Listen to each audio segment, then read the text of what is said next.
Hello student, स्वागत है आप सभी का हमारे इस लर्निंग प्लेटफॉर्म पीएससी बायो वाला में। दोस्तों, आज इस लेक्चर में हम आपको बताएंगे इम्पॉर्टेंट क्वेश्चन, कौन कौन से क्वेश्चन आने वाले हैं जो आपके एग्ज़ाम 2023 में होने वाले हैं। कब है एग्ज़ाम? 11 मार्च को। एग्ज़ाम 11 मार्च को होने वाला है। उसी पर्पज़ से आज हम इस वीडियो को बनाने वाले हैं। आज इस वीडियो में हम 4 यूनिट इस वीडियो में कवर कर लेंगे। यानी कि इस वीडियो में हम लोग बॉटनी के 4 यूनिट को कवर करने वाले हैं। आइए देखते हैं वो यूनिट कौन कौन से होंगे। तो वो यूनिट आपका होने वाला है पहला, दूसरा, तीसरा और चौथा। यानी कि पहला, दूसरा, तीसरा और चौथा यूनिट आज इस वीडियो में हम लोग कवर करेंगे। यानी कि एक ही वीडियो में हम इतने मोस्ट इम्पॉर्टेंट क्वेश्चन देखेंगे जो आपके एग्जाम में आने वाले हैं। बाकी प्लेलिस्ट में मैंने आपके सारी चीज़ें पढ़ा रखी है।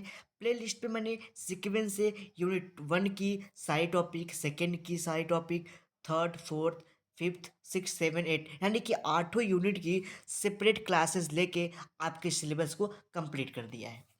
और इस लेक्चर में हम आपको 1 से 4 यूनिट के यानी कि रिवीजन की क्लास होगी, वन शॉट की क्लास होगी, जिसमें हम लोग आपको बताएंगे 1 से लेकर 4 इम्पॉर्टेंट क्वेश्चन, यानी कि 1 से लेकर 4 यूनिट में कौन कौन से क्वेश्चन बन सकते हैं, कौन कौन से क्वेश्चन आपके एग्जाम में पूछे जा सकते हैं।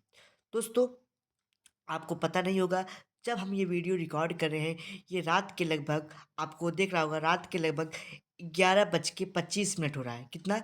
11:25 हो रहा है, यानी कि 11:30 बजने वाले हैं। हम आपके लिए इतने रात में मेहनत कर रहे हैं, तो आपको ये बनता है कि हमारे आप चैनल को सपोर्ट करिए, लाइक करिए, सब्सक्राइब करिए, शेयर करिए। आप उन दोस्तों, उन मित्रों, उन भाइयों, उन बहनों के साथ तक शेयर कर दीजिए, साझा कर दीजिए जो बीएससी थर्ड सेमेस्टर के एग्ज़ाम देने वाले हैं। तो आइए फटाफट से आप लोग शेयर कर दीजिए। आइए इसको लाइव स्ट्रीम को स्टार्ट करते हैं। वेरी गुड नाइट, यानी कि शाम हो चुका है। Very good night to all of you. सभी को नमस्कार, राम राम, सत श्री अकाल। Which your feel connected with, let get start. आज हम इस लेक्चर में आपको पहले ही बताया कि वन शॉट वीडियो होगा, जिसमें आप हम पीएससी थर्ड सेमेस्टर के जो बॉटनी होगी उसके 1 से लेकर 4 यूनिट को हम लोग कवर करेंगे। सबसे पहली बात आती है कि क्वेश्चन पूछा जा सकता है कि व्हाट इज टेक्सोनॉमी। टेक्सोनॉमी क्या होता है? हम अभी एक एक करके सभी के बारे में समझेंगे, बट पहले हम क्वेश्चन समझ लेते हैं कि क्या क्या क्वेश्चन होने वाला है। तो जा सकता है आपसे व्हाट इज टेक्सोनॉमी। ठीक। या फिर आपसे क्वेश्चन पूछा जा सकता है कि who give the term taxonomy. ठीक, टर्म किसने दिया था टेक्सोनॉमी, और डिफिनीशन उसके पूछा जा सकता है। सेकंड क्वेश्चन आपसे पूछा जा सकता है कि व्हाट इज हर्बेरियम टेक्निक। ठीक, कि हर्बेरियम टेक्निक क्या है। ठीक, और कुछ इंपॉर्टेंट हर्बेरिया के नाम बताइए। ठीक। अगला क्वेश्चन आपसे पूछा जा सकता है इम्पॉर्टेंट बोटनिकल गार्डन।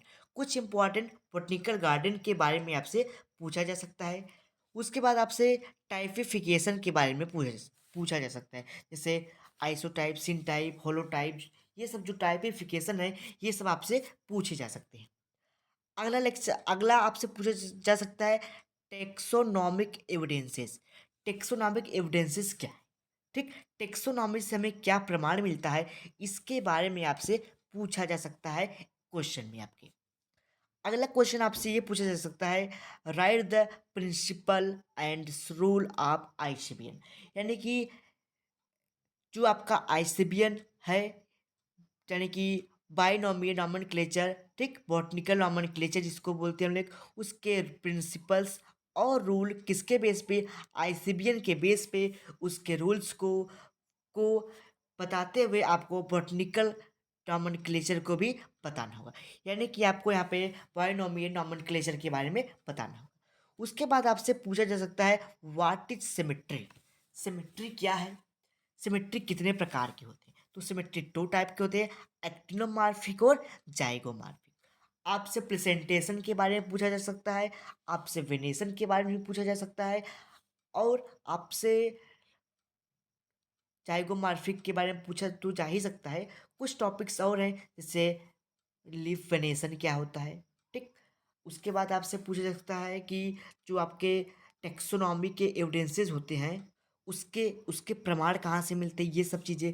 अगला क्वेश्चन आपसे पूछा जा सकता है Bentham Hooker system of classification, यानी कि बेंथम हुकर का सिस्टम ऑफ क्लासिफिकेशन जो सबसे इम्पोर्टेंट क्वेश्चन है, क्योंकि आपकी जो थर्ड और फोर्थ यूनिट है वो इन्हीं के सिस्टम ऑफ क्लासिफिकेशन पे बेस्ड है, या इसी को हम लोग नेचुरल सिस्टम ऑफ क्लासिफिकेशन का नाम देते हैं।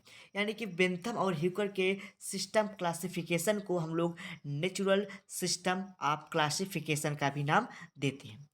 अगला क्वेश्चन आपसे पूछा जा सकता है हचिंसन सिस्टम ऑफ क्लासिफिकेशन, यानी कि हचिंसन सिस्टम ऑफ क्लासिफिकेशन क्या है, इसके बारे में आप लोग डिस्क्राइब करना होता है।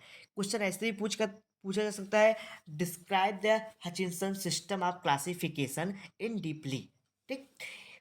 या इसी को आप लोग को घुमा फिरा के पूछ सकता है phylogenetic system of classification. Phylogenetic system of classification क्या है, इसके बारे में आपसे पूछा जा सकता है।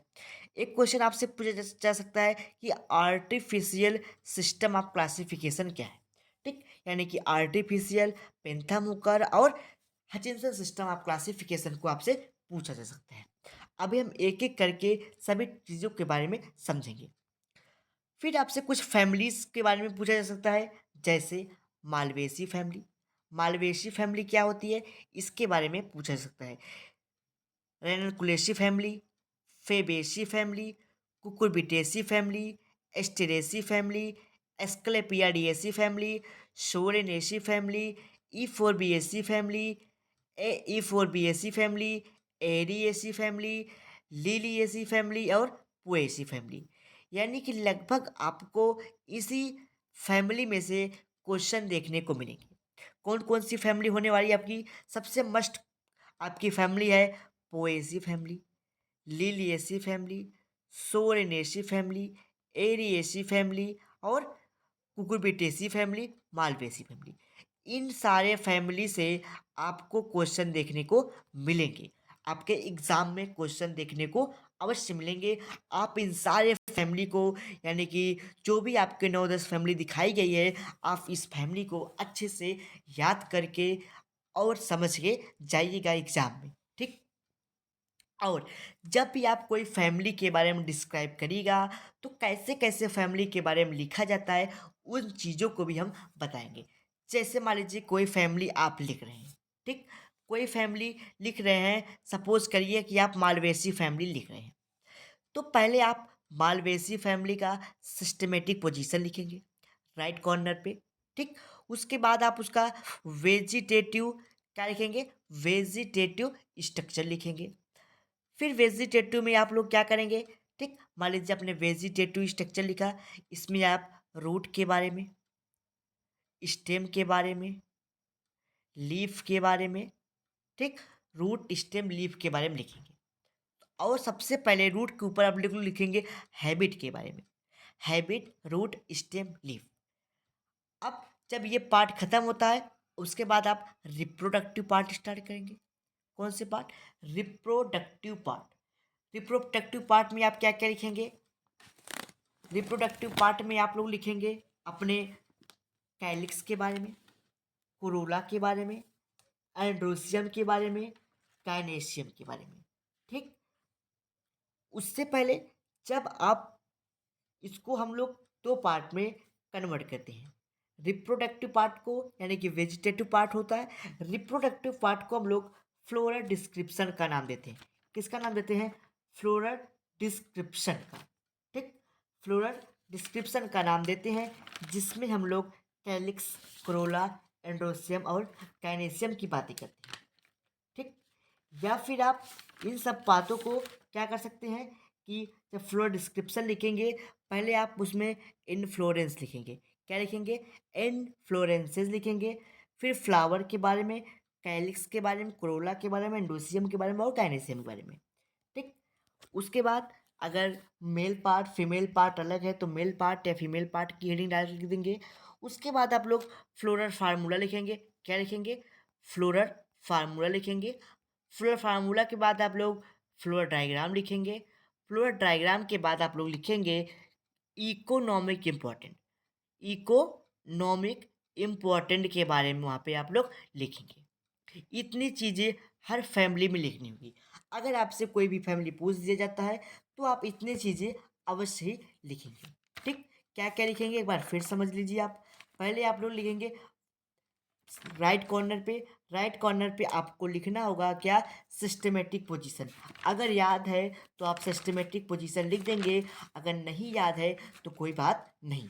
ठीक, सिस्टमेटिक पोजीशन आपके एग्ज़ाम में मस्ट नहीं होता, आपके प्रैक्टिकल एग्ज़ाम में वो मस्ट होता है। ठीक, उसके बाद आप लोग वेजिटेटिव कैरेक्टर के बारे में लिखेंगे। वेजिटेटिव कैरेक्टर में आप हैबिट, रूट, स्टेम और लीफ के बारे में। जब इतनी सारी बातें आप नोट आउट कर लेंगे तब आप लिखेंगे फ्लोरल डिस्क्रिप्शन। फ्लोरल डिस्क्रिप्शन पूरा नाम लिखिएगा, फ्लोरल डिस्क्रिप्शन। ठीक, पहले हेडिंग लगाइएगा आप लोग इन्फ्लोरेंस के बारे में बताइएगा। जैसे ही इन्फ्लोरेंस ख़त्म हो जाए तो आप किसके बारे में बताएंगे, आप लोग फ्लावर के बारे में। ठीक, फ्लावर के बारे में बताएंगे। ठीक, फ्लावर में आप लोग कैलिक्स, कोरोला, एंड्रोसियम और काइनेसियम बोलेंगे। फिर फ्लोरल फार्मूला बताएंगे आप लोग। ठीक, फ्लोरल फार्मूला बताएंगे और फ्लोरल डायग्राम, फ्लोरल डायग्राम बताएंगे आप लोग। फ्लो डायग्राम जैसे ही खत्म होगा आपको वैसे ही आप लोग इकोनॉमिक इम्पोर्टेंट लिखेंगे। ठीक, ये बातें हो गई आपकी फैमिली की। तो ये सब फैमिली है, आप इसको तैयार करके अवश्य जाइएगा। अगर आपको स्क्रीनशॉट लेना है फैमिली का तो आप स्क्रीनशॉट ले सकते हैं कि कौन कौन सी फैमिली है। ठीक, आप एक बार स्क्रीनशॉट ले सकते हैं। आई होप आप लोग स्क्रीनशॉट ले लिए होंगे। 1 2 3, आगे बढ़ते हैं हम लोग। अब हम लोग समझते हैं कुछ जो आपके फैमिलीज है उसमें आपको इन्फ्लोरेंस पूछा जा सकता है। आपके 5 नंबर 7 नंबर 2 नंबर के क्वेश्चन में इन्फ्लोरेंसेस पूछा जा सकता है। जैसे आपका वर्टिसिलिस्टर। वर्टिसिलिस्टर क्या है, ये लेमिएसी फैमिली जिसको हम लोग लेबिएट बोलते हैं, यानी कि तुलसी वाले फैमिली में ये इन्फ्लोरेंसेस पाया जाता है। अभी शायद मैंने ऊपर लेमिएसी फैमिली के बारे में शायद नाम नहीं लिया। ठीक, तो लेमिएसी फैमिली हम आपको अभी दिखा देंगे। लेमिएसी फैमिली के बारे में उसको आप वहाँ से समझ पढ़ लीजिएगा। अगला आता है आपका स्पाइक या स्पाइकलेट। ठीक, ये आपके कहाँ पे मिलेगी, ये आपको पोएसी फैमिली या फिर गैमिनेसी फैमिली में आपको ये मिल जाएगा इन्फ्लोरेंस। ये इन्फ्लोरेंस मोस्ट इंपॉर्टेंट है। जितने इन्फ्लोरेंस हम बता रहे हैं आपको लगभग हम 6 इन्फ्लोरेंस के बारे में बताएंगे जो आपके लिए मस्ट होने वाला है। हाइपेंथोडियम ये बहुत इंपॉर्टेंट तो नहीं है, लेकिन ये कहाँ पाया जाता है, मोराएसी फैमिली में, जो आपके सिलेबस में नहीं है। तो आपको ये इन्फ्लोरेंस पढ़ लेना है मोटी मोटा, ये इन्फ्लोरेंस पूछा जा सकता है या फिर नहीं। अगला आता है आपका स्पैडिक्स। स्पैडिक्स किस में पाया जाता है, एरिएसी फैमिली में। ठीक, एरिएसी फैमिली में। अगला आता है head and capitulum. Head and capitulum किससे पाया जाता है, स्टेरेसी फैमिली या फिर कंपोजिटी फैमिली में। अगला आपका आता है साइथियम। साइथियम किस में पाया जाता है आपका, E4BSC फैमिली में। कुछ क्वेश्चन आपसे और पूछे जा सकते हैं, जैसे प्लेसेंटेशन क्या होता है, प्लेसेंटेशन क्या होता है। ठीक, लीफ वेनेसन्स क्या होते हैं, आपसे वेनेसन के बारे में भी पूछा जा सकता है। ये दो क्वेश्चन आपसे और भी पूछे जा सकते हैं। और कुछ क्वेश्चन आपको पूछे जा सकते हैं। और एक चीज़, जब आप लोग सिस्टम ऑफ क्लासिफिकेशन लिखिएगा किसी का भी, Bentham Hooker natural system of classification, Hutchinson system of classification, phylogenetic या आर्टिफिशियल, कोई भी सिस्टम ऑफ क्लासिफिकेशन लिखने के लास्ट में आप लोग उसके मेरिट और डीमेरिट अगर लिख देते हैं तो आपके ज़्यादा नंबर मिल सकते हैं, यानी कि पूरे मार्क आपको मिल जाएंगे, पूरे मार्क्स आपको मिल जाएंगे जितने भी आपके रहेंगे। तो आपको क्या क्या समझना है, और प्रेजेंटेशन के बारे में पढ़ भी लेना है और आपको लीफ वेनेसन के बारे में। चलिए आगे बढ़ते हैं हम लोग। अब सबसे पहले हम लोग समझते हैं किसके बारे में, आपके टेक्सोनॉमी के बारे में। पहला क्वेश्चन था आपका व्हाट इज टेक्सोनॉमी। टेक्सोनॉमी क्या है। ठीक, तो देखिए टेक्सोनॉमी क्या है। टेक्सोनॉमी दो वर्डों से मिलकर बना है। कौन कौन से वर्ड से, पहला होता है आपका टेक्सिस, दूसरा होता है नॉमस। ठीक, टेक्सिस एंड नॉमस मिल से ये बना है। टेक्सिस का मतलब होता है अरेंजमेंट और नॉमस का मतलब होता है लॉ ऑफ रूल्स, यानी कि arrangement of law of rules is called as taxonomy. ठीक, यानी कि the arrangement of plant and animal, plant हो या एनिमल हो उसका अरेंजमेंट, ठीक, प्लांट या एनिमल को हम लोग ऑर्गेनिज्म कहते हैं। तो आप लोग बोल सकते हैं the arrangement of organism following some law over rule. ठीक, यानी कि प्लांट या एनिमल को जिसको हम लोग ऑर्गेनिज्म बोल सकते हैं, उसके उसके रूल्स को, उसके अरेंज करने के रूल को हम लोग क्या बोलते हैं? टेक्सोनॉमी। टेक्सोनॉमी वर्ड किसने दिया था? तो जो टेक्सोनॉमी वर्ड है वो ग्रीक वर्ड है। कहाँ का वर्ड है वो? एक ग्रीक वर्ड है। ठीक, टेक्सोनॉमी कहाँ से? ग्रीक वर्ड है। अच्छा, जो कहाँ से लिया गया है? टेक्सिस शब्द से लिया गया है। किससे लिया गया है? टेक्सिस से। अच्छा, अगली बात और इम्पोर्टेंट आती है कि टेक्सोनॉमिक टर्म किसने दिया था? तो सबसे पहले जो टेक्सोनॉमिक टर्म है तो उसको दिया था APD कैंडोले ने दिया था 1830, यानी कि 1813 में APD कैंडोले ने सबसे पहले किसके बारे में बताया था? टेक्सोनॉमी के बारे में बताया था। अच्छा, जो कैरोलस लेनियस है, स्वीडिश के बॉटनिस्ट है, इनको हम लोग फादर ऑफ सिस्टमेटिक बॉटनी या फादर ऑफ टेक्सोनॉमी बोलते हैं। ठीक, फादर ऑफ टेक्सोनॉमी किसको बोलते हैं हम लोग? फादर ऑफ टेक्सोनॉमी हम लोग बोलते हैं कैरोलस लीनियस को। अच्छा, अच्छा, फादर ऑफ इंडियन टेक्सोनॉमी किसको बोलते हैं? तो एच शांता पाउ को। एच शांता पाउ को हम लोग फादर ऑफ इंडियन टेक्सोनॉमी कहते हैं। अच्छा, एक बात आती है कि टर्म सिस्टमेटिक, जो सिस्टमेटिक टर्म है उसको किसने दिया था? तो आप लोग बोलेंगे कि कैरोलस लेनियस ने दिया था। कब दिया था? टेक्सोनॉमी में दिया था। अच्छा, ये सब बातें हो गई टेक्सोनॉमी की। अब डेफिनीशन की बात करते हैं कि डेफिनीशन क्या होगी टेक्सोनॉमी की। तो जो डेफिनेशन क्या होगी? The branch of botany which deals with study with identification, nomenclature and classification of plant is called as taxonomy. यानी कि जो आपकी वर्गीकी, टेक्सोनॉमी का मतलब वर्गीकी, विज्ञान की, किस विज्ञान की? आपके वनस्पति विज्ञान की वह शाखा है। वर्गीकी आपके वनस्पति विज्ञान की वह शाखा है जिसके अंतर्गत हम लोग प्लांट का आइडेंटिफिकेशन करते हैं, उसके नाम को समझते हैं, बॉटनिकल नाम को, और उसके क्लासिफिकेशन के बारे में स्टडी करते हैं। इसकी क्रिया को हम लोग क्या कहते हैं? टेक्सोनॉमी कहते हैं। आई होप आपको ये बातें समझ में आई होंगी। आगे बढ़ते हैं हम लोग अपने अगले टॉपिक की तरफ। उसके बाद आपका दूसरा क्वेश्चन होता है हर्बेरियम टेक्निक। हर्बेरियम टेक्निक क्या है, इसके बारे में हम लोग समझते हैं। देखिए, हर्बेरियम का मतलब होता है हरे प्लांट। हरे प्लांट का जब हम लोग कलेक्शन करते हैं, ठीक, अब वो प्लांट छोटा भी हो सकता है, वो प्लांट बड़ा भी हो सकता है। छोटे प्लांट होंगे तो उसको हम लोग रूट स्टेम लीफ पूरे पार्ट को कलेक्ट करते हैं। अगर प्लांट बड़ा बड़ा है, लाइक बबूल, नीम, महुआ, ये सब जैसे प्लांट है, तो हम उसके प्लांट के ट्विग को, टहनी को काट लेते हैं 25 सेंटीमीटर का। ठीक, यानी कि 25 सेंटीमीटर तक के हम लोग उसके काट लेते हैं। तो यानी कि कहने का मतलब हमारा ये हुआ कि the collection of plant, the collection, जिसको हम लोग डिपोजिशन बोल देते हैं, द कलेक्शन ऑफ प्लांट, वो आर प्लांट प्लांट, यानी कि प्लांट को कलेक्ट करना या फिर प्लांट के पार्ट को कलेक्ट करना फ्रॉम डिफरेंट एरिया, दूर दूर स्थानों से कलेक्ट करना, और उसको माउंटिंग करना। किस पे माउंटिंग करना? माउंटिंग का मतलब होता है चिपकाना। चिपकाना किस पे? हर्बेरियम सीट पे। इस क्रिया को हम लोग क्या कहते हैं? Herbarium technique.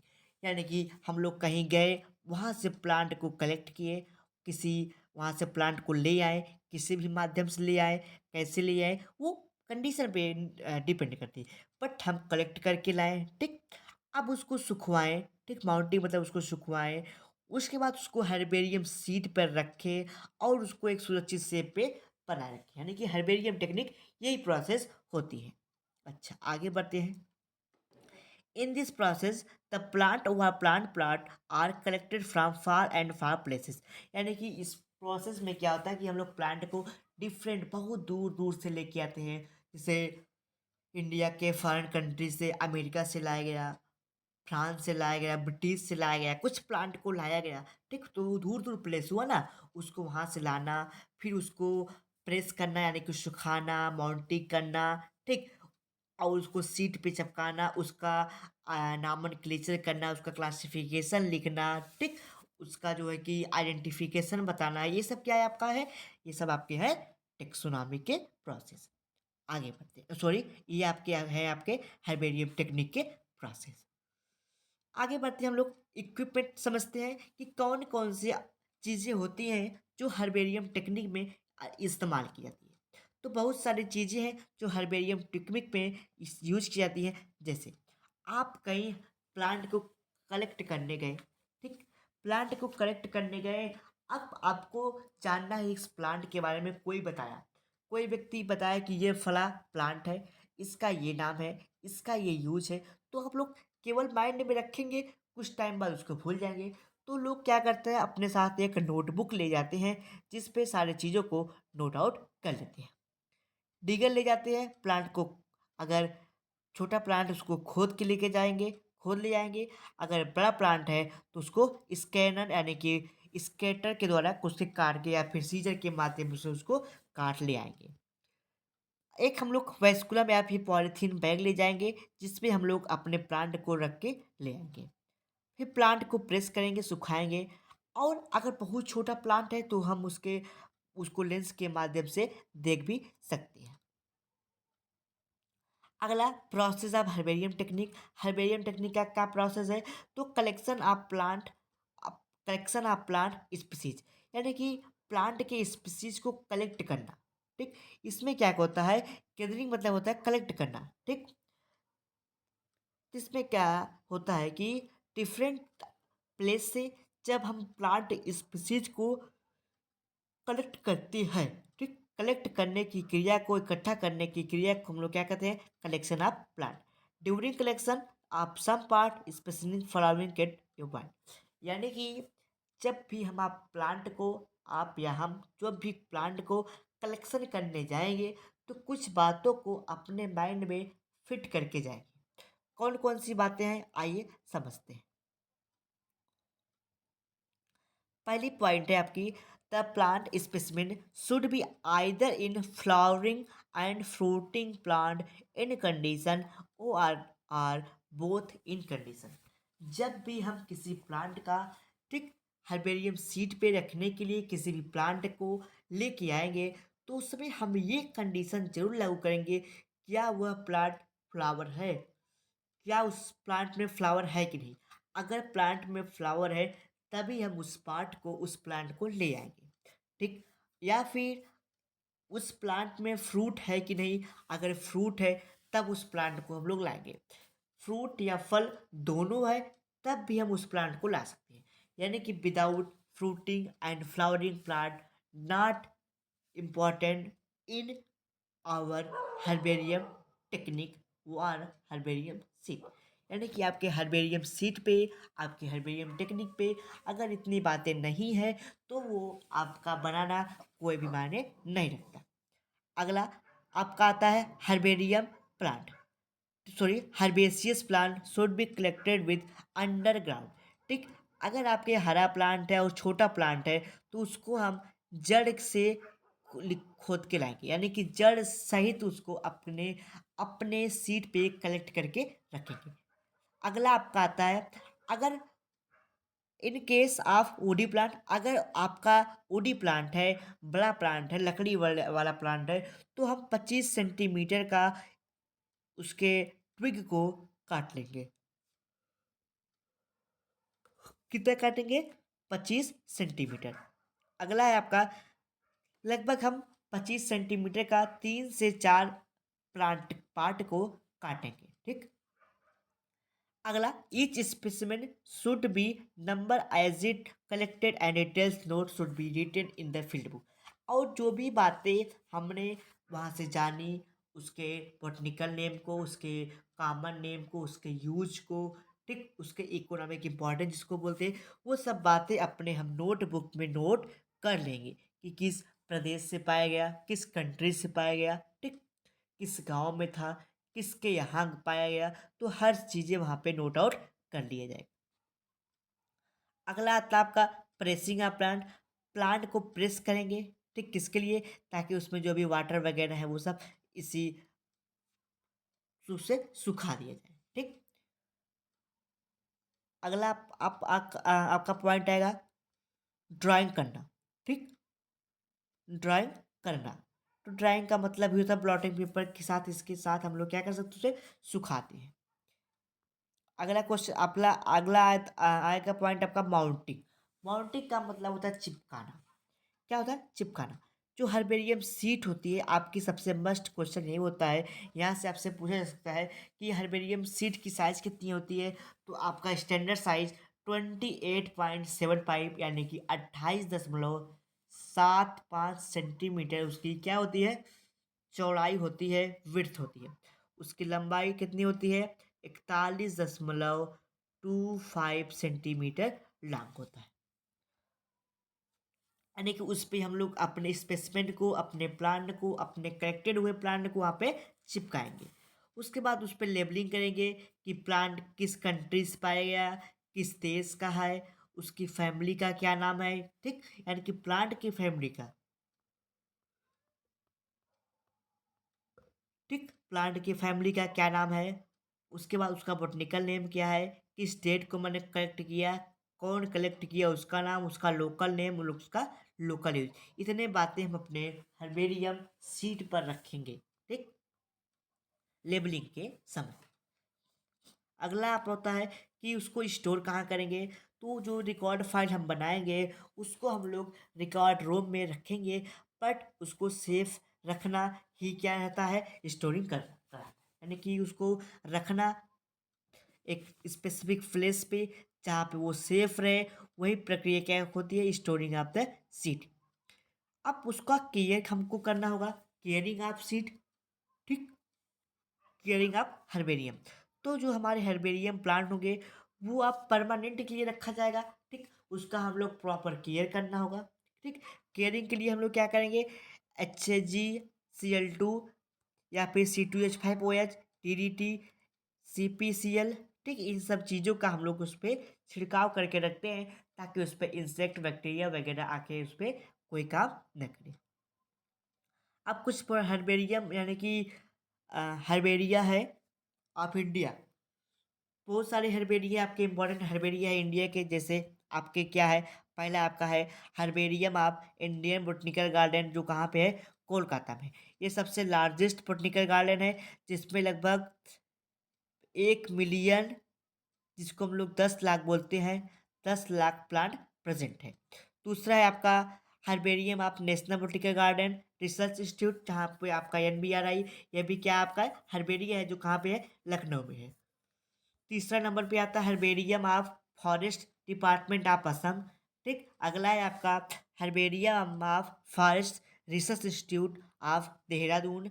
अगला है आपका herbarium of economic importance of Maharashtra. अगला है आपका herbarium of Shivpur botanical garden, जो कहाँ है, वेस्ट बंगाल में। अब हम लोग अगले क्वेश्चन की तरफ बढ़ते हैं। अगले क्वेश्चन में आपसे पूछा गया था, क्या पूछा गया है आपसे, अगले क्वेश्चन में पूछा गया है कि आपके right the principle and rules of ICBN। ठीक, विथ रिस्पेक्ट बॉटनिकल नॉमेनक्लेचर। यानी कि ICBN की हमको उसके नॉमेनक्लेचर के बारे में बताना है पहली बात, उसके प्रिंसिपल के बारे में, उसके रूल्स के बारे में। तो आइए देखते हैं क्या क्या लिखा गया है। तो हाँ, ये देखिए, कुछ पहले हम लोग कुछ इंपॉर्टेंट बोटनिकल गार्डन के बारे में समझ लेते हैं, कौन कौन से इंपॉर्टेंट बोटनिकल गार्डन। तो आपका पहला है, बहुत सारे इंपॉर्टेंट बोटनिकल गार्डन है। ठीक, कितने हैं, बहुत सारे हैं आपके, जैसे, तो बहुत सारे हैं। तो पहले हम लोग बोटनिकल गार्डन समझते हैं वो क्या होता है। तो जो बोटनिकल गार्डन होता है उसमें हम लोग कलेक्ट करते हैं डिफरेंट काइंड के, डिफरेंट टाइप के फ्लोरा को, डिफरेंट टाइप के प्लांट को। ठीक, तो उसे हम लोग क्या कहते हैं, बोटनिकल गार्डन। तो आपका पहला आता है बोटनिकल गार्डन, क्या है, रॉयल बोटनिकल गार्डन, जो कहाँ पे है, इंग्लैंड में है। ठीक, रॉयल बोटनिकल गार्डन है जो आपका इंग्लैंड में है। ठीक, जो सबसे लार्जेस्ट बोटनिकल गार्डन है इन द वर्ल्ड, वर्ल्ड का सबसे लार्जेस्ट बोटनिकल गार्डन है। ये कहाँ स्थित है, तो आपका इंग्लैंड में स्थित है, जो लगभग 300 एकड़ एरिया में फैला हुआ है। अगला है, इट कंटेन 33,400 प्लांट। मतलब इसमें लगभग 33,400 प्लांट है और उन सबको मिला के लगभग 7 मिलियन प्लांट के स्पीसीज हैं। अगला है, it is famous park of many plant such as rubber, pineapple, banana, tea, coffee plant, many timber plant and other tax plant. ये क्यों फेमस है? क्योंकि इसमें डिफरेंट टाइप के प्लांट है, जैसे मैंने बताया रबर के प्लांट है, पाइनएप्पल के प्लांट है, टी कॉफी के प्लांट है, मेनी टिम्बर्स प्लांट है। अगला है, there are many taxonomist associated with this garden. यानी कि इस गार्डन से बहुत सारे आपके साइंटिस्ट एसोसिएट थे, जुड़े हुए थे, जैसे आपके बेंथम हुकर हो गए, जॉन्स हचिंसन हो गए, ठीक, ये सभी यहाँ से जुड़े हुए थे। The Bentham Hooker published his classification in a book. अपने क्लासिफिकेशन को जो बेंथम हुकर थे उन्होंने क्या किया था, पब्लिश किया था, जिसका नाम है चिनरा प्लांटेरम।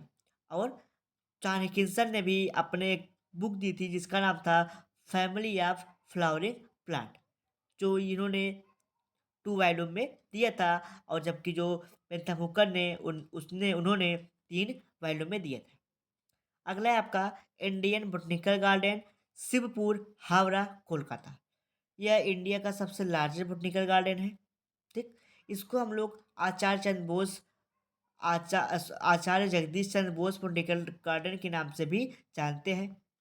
ये लगभग 273 एकड़ एरिया में फैला हुआ है, जिसमें 1700 यानी कि 1700 प्लांट, कल्टीवेटेड प्लांट हैं। अगला है आपका चौथा पॉइंट है, चौथा पॉइंट है आपका, हाँ, रॉबर्ट क्विड थे जो इसको सबसे पहले इन्होंने उसको बनाया था, ठीक। इस गार्डन में बहुत सारे पाल्म के प्लांट, आर्किड के प्लांट, बनियान ट्री के प्लांट, बम्बू के प्लांट, ये सब प्लांट आपके प्रेजेंट हैं। द जॉनसन एनल्स, जो जॉन्स एनल्स थे, उन्होंने जॉन्स एनल्स आपके Indian botanical royal botanical garden से एसोसिएट थे। इन्होंने इस गार्डन को पब्लिक यानी कि इस गार्डन को बनाया था। अगला है आपका एनबीआई, नेशनल बोटनिकल गार्डन, जो कहाँ पे एनबीआरआई जिसको हम बोलते हैं, कहाँ पे है, लखनऊ में। ये कहाँ प्रेजेंट है, लखनऊ में, जिसको हम लोग नेशनल बोटनिकल रिसर्च इंस्टीट्यूट यानी कि एनबीआरआई के नाम से जानते हैं। ये लगभग 75 एकड़ एरिया में फैला हुआ है। कहाँ पे है, गोमती नदी के किनारे, सिकंदरबाग के पास में। इसके बीच में एक सुंदर सी झील है, ठीक, जिसमें बहुत सारे एक्वाटिक प्लांट है, जैसे लोटस, निम्फिया, ये सब जैसे प्लांट है वहाँ पे प्रेजेंट है। तब palm, orchid, cactus plant are beauty this garden. यानी कि इस गार्डन में बहुत सारे आर्किड के प्लांट, कैक्टस के प्लांट और बहुत सारे प्लांट है, जो आपके गार्डन की सुंदरता को और बढ़ाता है। उसी प्रकार यह वेल डेवलप्ड, इसमें बहुत सारी लेबोरेटरीज हैं, मार्फोलॉजिकल ब्रीडिंग्स प्लांट है इसमें, फिजियोलॉजिकल है, पैनोलॉजिस्ट हैं, टिश्यू कल्चर इसमें किया जाता है, तो बहुत सारे इसमें क्रियाएं होती हैं। अगला है आपका लाल बाग, लाल बाग बोटनिकल गार्डन, जो कहाँ पे है, बंगलोर यानी कि Karnataka. This garden was started by Hyder Ali. इस गार्डन किसने स्टार्ट किया था, हैदर अली ने। क्योंकि इसमें जो लाल बाग है, इसमें बहुत सारे रेड कलर के क्या है, फ्लावर हैं, इसलिए इसको लाल बाग प्लांट के नाम से जानते हैं, ठीक। यानी कि इसमें रोज रोज यानी कि गुलाब के बहुत सारे प्लांट है, कल्टीवेटेड प्लांट यहाँ पे प्रेजेंट है। ये लगभग 100 हेक्टेयर एरिया में फैला हुआ है, ठीक। इसमें बहुत सारे गम के, आयल के, रेजिन के, टिम्बर के, रबर के, यील्डिंग प्लांट, सभी इसमें प्लांट प्रेजेंट है। अच्छा, इस गार्डन में क्या है, लोटस फूल्स हैं, साइकेड्स हैं, ये सब भी प्रेजेंट है, जिसके कारण इस गार्डन की सुंदरता और भी बढ़ जाती है। अगला है आपका लियार बोटनिकल गार्डन, जो कहाँ पे है, दार्जिलिंग में, ठीक। This garden was name after mister William. यानी कि जो लियार्ड था, इस गार्डन का नाम लियार क्यों पड़ा, यानी कि एक आपके डोनेट करने वाले, जमीन डोनेट करने वाले थे लियार्ड लियार्ड, जिन्होंने अपने जमीन डोनेट करके इस गार्डन को बनाया था, जिसके नाम पे इनका नाम क्या था, विलियम लियोट था, तब इनके नाम पे ये गार्डन रखा गया, लियोट बॉटनिकल गार्डन, जो लगभग 16 हेक्टेयर एरिया में फैला हुआ है। इसमें डिफरेंट टाइप के प्लांट है, जैसे एओडिसिया, एवरिकेरिया, पाइसिया, जिंगो, बोलिबा, ये सब प्लांट यहाँ पे प्रेजेंट है। अब अगला टॉपिक हमारा आता है, इतने सारे टॉपिक हमारे कवर हो जाते हैं, कौन कौन से, important botanical garden, herbarium technique और टेक्सोनॉमी। टाइपिफिकेशन और टाइपिफिकेशन आपका टेक्सोनॉमिक एविडेंसेस। पहले हम टेक्सोनॉमिक एविडेंसेस के बारे में समझते हैं। तो टेक्सोनॉमिक एविडेंसेस को हम अपने प्लेलिस्ट में बहुत बाकायदा से पढ़ा रखा है। आप वहाँ पे जा कर के आप लोग कैसे प्राप्त करेंगे, आज उस चीज़ को हम लोग स्टेप बाय स्टेप बताएंगे। तो आइए हम लोग चलते हैं। सबसे पहले आप लोग जाइएगा यूट्यूब पर। कहाँ पे जाएंगे आप लोग, यूट्यूब पर। आप लोग कहाँ चाहेंगे, यूट्यूब पे। यूट्यूब पे पहुँचते ही आपको लिखना है बीएससी बायो वाला। क्या लिखना है आपको, बीएससी बायो वाला। कुछ इस प्रकार से आपको इंटरफेस देखने को मिलेगा। कैसा इंटरफेस देखने को मिलेगा, कुछ इस प्रकार से इंटरफेस आपको देखने को मिलेगा। आप सिंपली क्या करेंगे, आप इस लोगो को टच करेंगे। इस लोगो को जैसे ही आप टच करेंगे तो आप हमारे चैनल के आप मेन फ्रेम पे चले जाएंगे। मेन फ्रेम पे आपको देखने को मिलेगा होम, वीडियोस, शॉर्ट, प्लेलिस्ट। ठीक, तो आपको प्लेलिस्ट में जाना है। प्लेलिस्ट में आप जैसे पहुंचेंगे तो आपको मिलेगा पीएससी फर्स्ट सेमेस्टर। ठीक, कुछ मोटिवेशनल शॉर्ट आपको देखने को मिलेंगे। पीएससी थर्ड सेमेस्टर की जूलॉजी की क्लास देखने को मिलेगी। और उसके ठीक नीचे आप लोग को पीएससी सेकेंड यानी कि बीएससी थर्ड सेमेस्टर, यानी इस चीज़ को हम लोग सेकेंड ईयर बोलते हैं, बीएससी थर्ड सेमेस्टर की बॉटनी की क्लास देखने को मिलेगी। कहाँ पे मिलेगी, एकदम लास्ट में आपको बीएससी थर्ड सेमेस्टर बॉटनी की क्लास देखने को मिलेगी, जिसमें मैंने अब तक 78 लेक्चर्स ले लिए हैं। ठीक, जैसे ही आप इसको ओपन करेंगे, ठीक, यहाँ पे जब आप ओपन करेंगे इसमें आपको सारी चीज़ें देखने को मिलेंगी। ठीक, जैसे मैंने आपको बताया था कि क्या क्या आपको पढ़ना है, वो सब चीज़ें आज यहीं पे हम लोग जान लेते हैं। तो मैंने बताया था कि आपको टेक्सोनॉमी के बारे में हमने आपको बता ही दिया।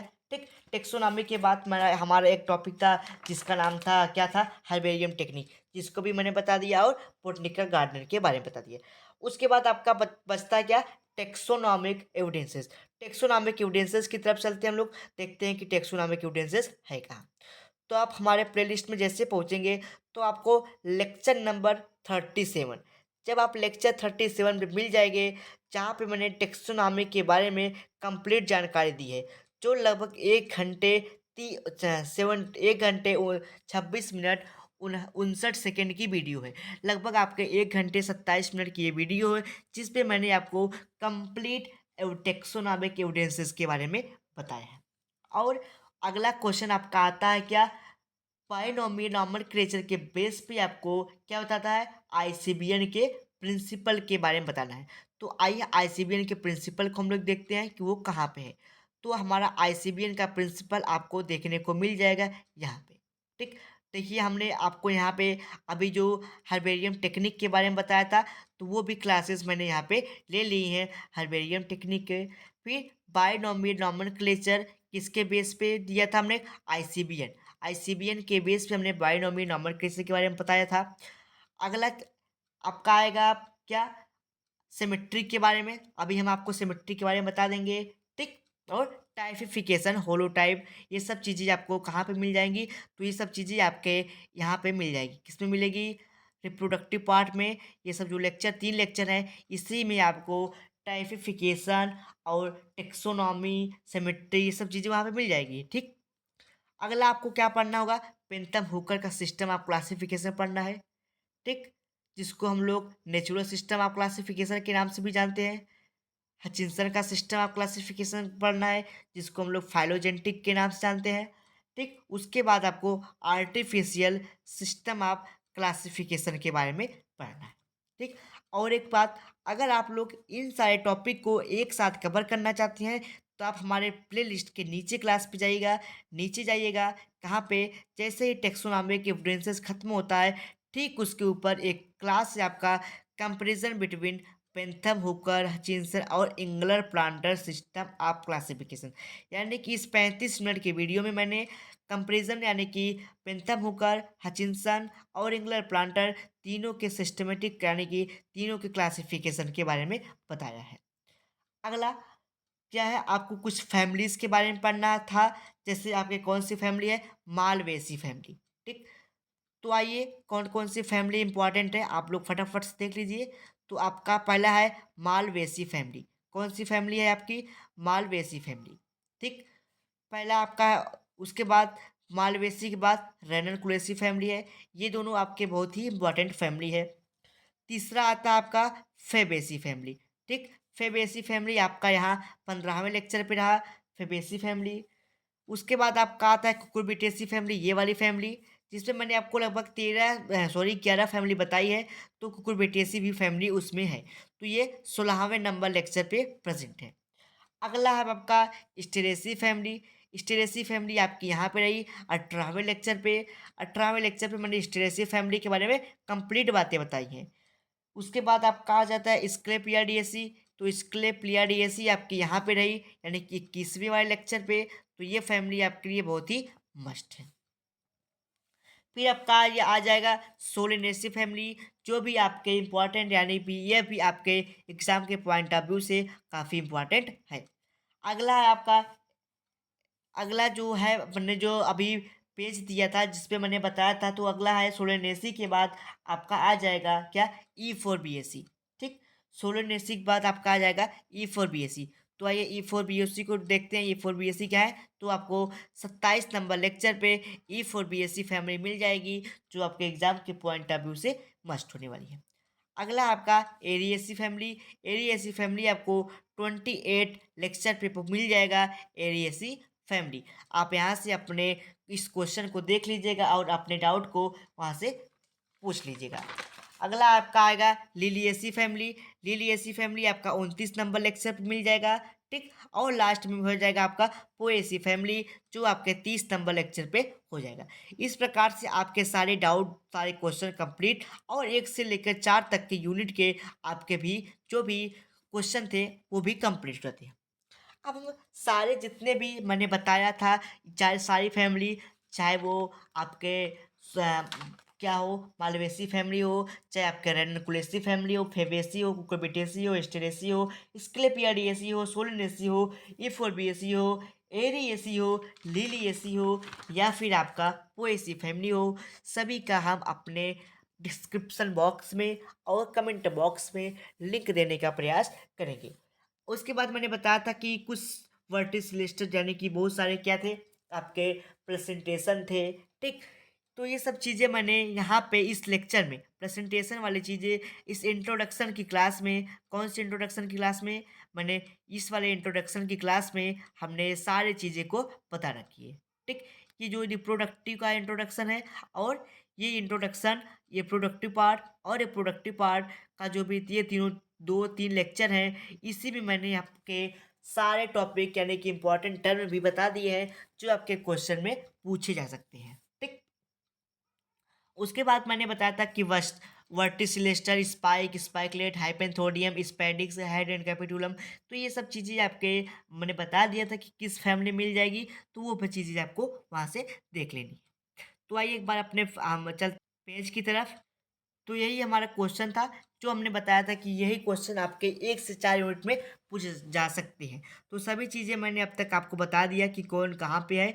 तो अगर हम वो सब चीज़ें फिर से पढ़ाना स्टार्ट करेंगे तो क्लास काफ़ी लंबी हो जाएगी।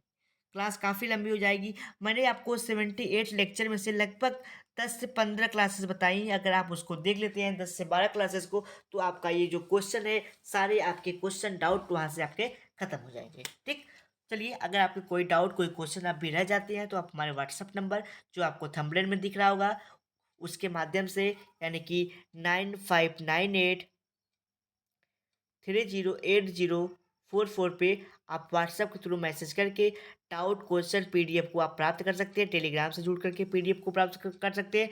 जिस पीडीएफ पे हम पढ़ा रहे हैं, जो क्वेश्चन पेपर है, उसको हम अपने टेलीग्राम पे अपलोड कर देंगे। आप वहाँ से इसको प्राप्त करके अपने क्वेश्चन को, अपने डाउट को, अपने क्वेश्चन को आपसे आप देख सकते हैं।